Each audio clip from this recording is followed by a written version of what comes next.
What is going on, guys, and welcome back to Touchdowns to Home Runs. My name is Bernie. Thank you for joining us today on the Touchdowns to Home Runs show. Hope that your day is going absolutely fantastic. And thank you for joining us for episode 2 of this new TDS short series that we're doing, where we're taking comments, tweets, questions from the internet, and I'm giving my opinions and answers to those questions. So today's question comes from Alek. He said, "What's your early prediction for what team is coming out of the AL East?" Now, that's a great question. Thank you, Alek, for sending that one in.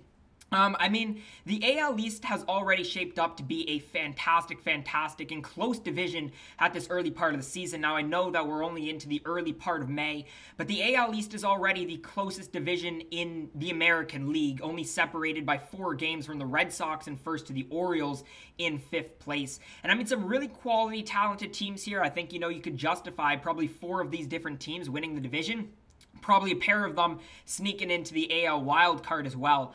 So we're going to break down each of the teams, and then I'll give you my opinion on sort of the division winner at the end of the video. Let's start with the Baltimore Orioles, who, to be honest, are last in the division. They're only 4 games back, but they've still surprised me. They surprised me last year, and so far this year, they've been surprising as well. The thing about their lineup is that they got a lot of talented pieces. You look up and down that lineup, Trey Mancini's a great hitter. Franco's a good hitter. Mullins is a good hitter. Mountcastle. They got a ton of good hitters in this lineup. But the thing is when you look at them statistically and you look at sort of some advanced stats, their production always seems to be higher than their advanced stats, technically should be. And I have never been able to find why that is. These Orioles hitters don't necessarily hit the ball very hard, but they do get on base. Their averages are pretty good, and somehow they've been able to figure out how to score some runs. The rotation's an issue, though, as it is for, pretty much every team in the American League East.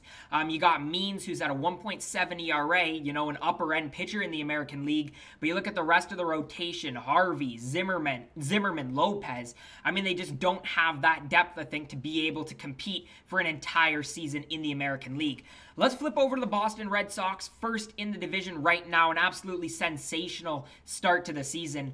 A lot of people counted this Red Sox lineup out, sort of, because they went from the best hitting team in pretty much all of Major League Baseball a couple of years ago. Then you get rid of Mookie Betts, and then were not tremendous last year. And then you also, lose now Benintendi. They've lost Jackie Bradley Jr. So this Red Sox lineup is not what it used to be, but they do have a lot of good underrated hitters. You look even just beyond Bogarts and Devers, and you look up and down this lineup. Christian Vasquez has been very good this season. Verdugo's being good. They've got a ton of power numbers. JD Martinez is hitting very, very well. They're in the upper end of baseball in terms of total home runs. And what's really surprising about what the Red Sox have done this year is they've got a better record away from home. I think they're like 9-8 at home and like 9-4 on the road, which is really, really impressive because it shows that they're not only hitting well at Fenway Park, which is a hitter's ballpark, but it's the rotation that still scares me. The rotation hasn't been awful to start the year, but you look at the guys that they do have: Nathan Eovaldi, Nick Pivetta, Garrett Richards, Eduardo Rodriguez, Martin Perez. Those are 5 okay guys, but they don't really have that number 1 guy like they did when Sale is fully healthy. Nick Pivetta has been their best guy so far with a 3.23 ERA, but again, can they sustain it for the entire season? That's a big question for the Red Sox, and probably the reason that I would still put the Yankees and the Blue Jays both ahead the Red Sox come September and come playoff time. So let's take a look at the Yankees. Yankees, great lineup. They started the year off very, very slow, but have started to get a lot hotter now. The home runs are coming back. They're now climbing up into the upper end of the major leagues in terms of their home run totals, and Stanton and those kind of guys are heating up for them. But what we were seeing at the beginning of the season was just a slow start, and it's just the beginning of April when they were having sort of those slumps, but it's sort of what you expect from the Yankees hitters. It's home run or bust, really, and a lot of strikeouts. And even now, the numbers for Stanton, Judge, Hicks, Gleyber Torres, all of those guys have really, really high strikeout numbers. Clint Frazier as well. So we got to see some consistency for this Yankees lineup as the season continues to progress. Not only if just they want to win the American League East, but also just in general, I think, if they really want to make a deep push into the playoffs and towards the World Series, like I know Yankees fans want them to.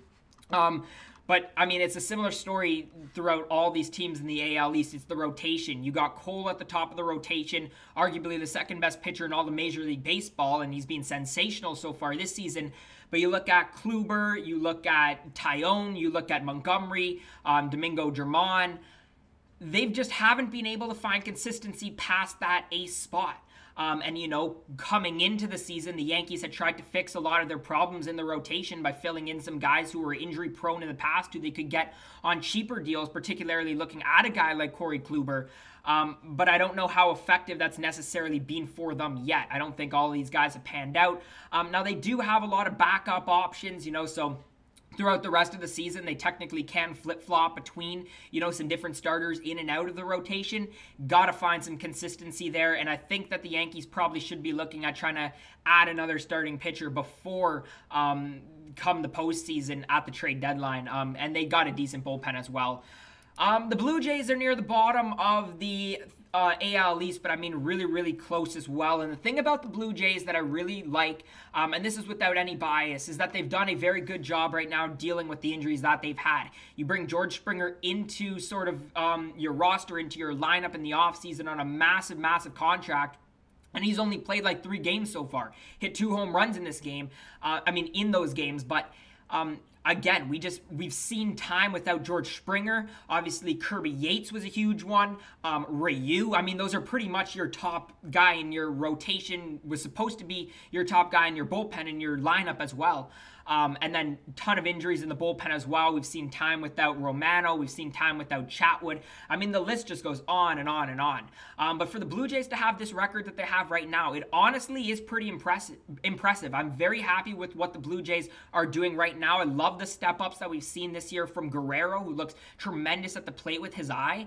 And I just think overall, again, the lineup was having some issues. They seem to be figuring it out a bit, but you know, you look at the rotation, and if a guy like Matz and Robbie Ray, if those guys aren't really contributing to the Blue Jays rotation, it's probably the second weakest rotation in this division. Maybe the middle rotation if you count the Red Sox under them. But you know, Ryu's hurt. Matz has sucked his last 2 outings. Robbie Ray has been pretty good, yeah, but then your bottom 2 is already very questionable. We've seen rotations between Stripling, Anthony Kay, who have not been sensational, either of those guys, and we've seen openers, which I do not like the Blue Jays doing.